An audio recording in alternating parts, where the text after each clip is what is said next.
Good morning. This is Shelby Law with the Great Basin Prescribed Fire and Smoke Briefing for Monday, February 3rd, 2025.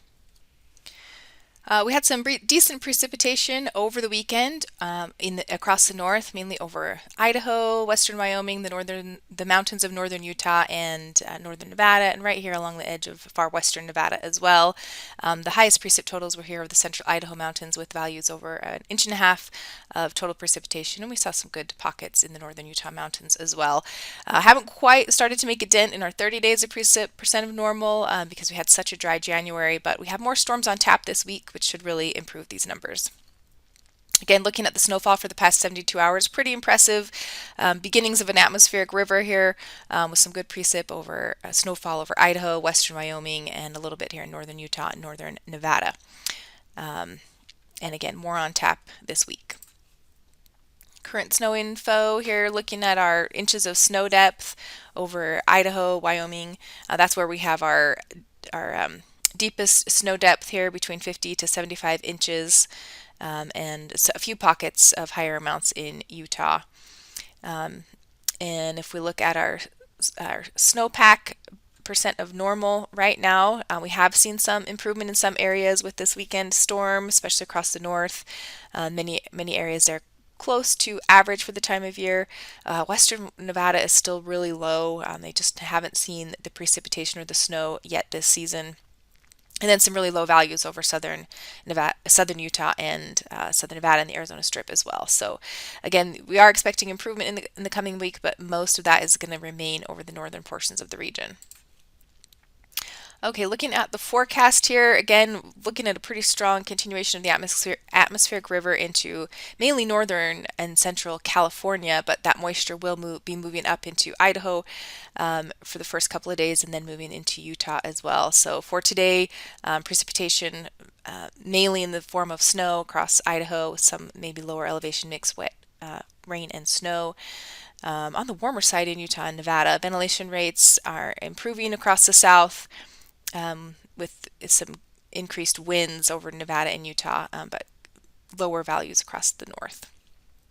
Again, looking at those transport winds today, pretty gusty winds along the Sierra front, gusts up into the low 50s or even a little bit higher there. Southern Nevada and parts of southwest Utah, we could also see some pretty strong gusts ahead of that low. Mixing heights are pretty high over Nevada as well and up into southern Idaho, decent over portions of Utah. On Tuesday, more of the same is expected, with that low just sitting off the coast to the north and west, and then this good feed of moisture coming into northern California and up into Idaho for some continued precipitation there, and may see some moving a little bit further south into northern Nevada and northern Utah. Ventilation rates picking up or increasing over Utah and Nevada. Tuesday should be another windy day across the Great Basin over Nevada and Utah. Not quite as widespread area of those really strong gusts over western Nevada, but still right along the Sierra front, still expecting to see those gusts upwards of 50 miles an hour possible. And then mixing heights looking pretty good over Utah and Nevada with lower values up north.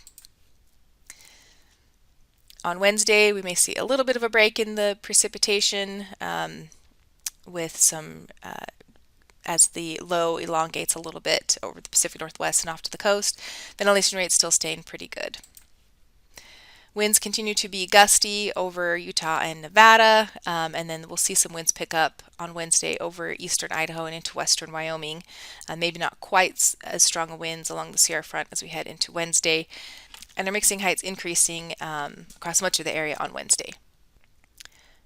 Utah's forecasted clearing index is shown here for the next 3 days. For today, we're looking at some pretty good values across the central and southern portions of the area, and that remains the trend into Tuesday as well.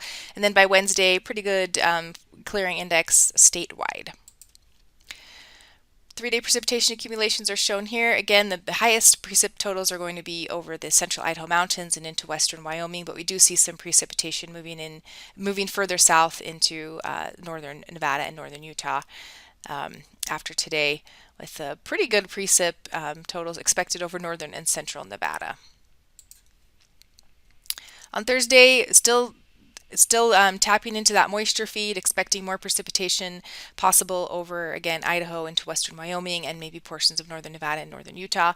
Ventilation rates decreasing a bit across Idaho and into Wyoming, but still staying elevated over Utah and Nevada. And finally, by Friday, that low tracks across the northern Rockies, bringing in some cooler temperatures to the area, especially across the northern half of the area, and ventilation rates improving area wide with the passage of that trough. And then Saturday, slightly cooler temperatures, probably some of the coolest temperatures of the week over Utah and Nevada, as that low exits to the east, and we have northerly flow across the region. Ventilation rates are decent on Saturday behind that low. And then on Sunday, looking like another dry day, ventilation rates decreasing. We'll kind of have to see what happens as we head into next weekend.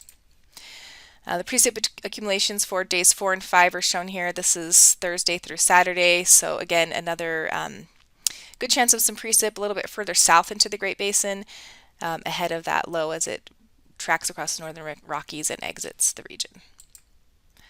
The 8 to 14 day outlook is shown here. This is for February 10th through the 16th, so putting a pretty good swath of cooler temperatures across much of the United States, especially the northern Rockies and Northwest, to include the Great Basin. So looking for a cold period after this pretty mild week we're heading into this week. And then precipitation looking like maybe we'll see a continuation of some above normal chances for precip as we head into the middle of February. But definitely a good week for some snow, especially to our northern areas. That concludes today's briefing. Please check back on Wednesday for the latest updates.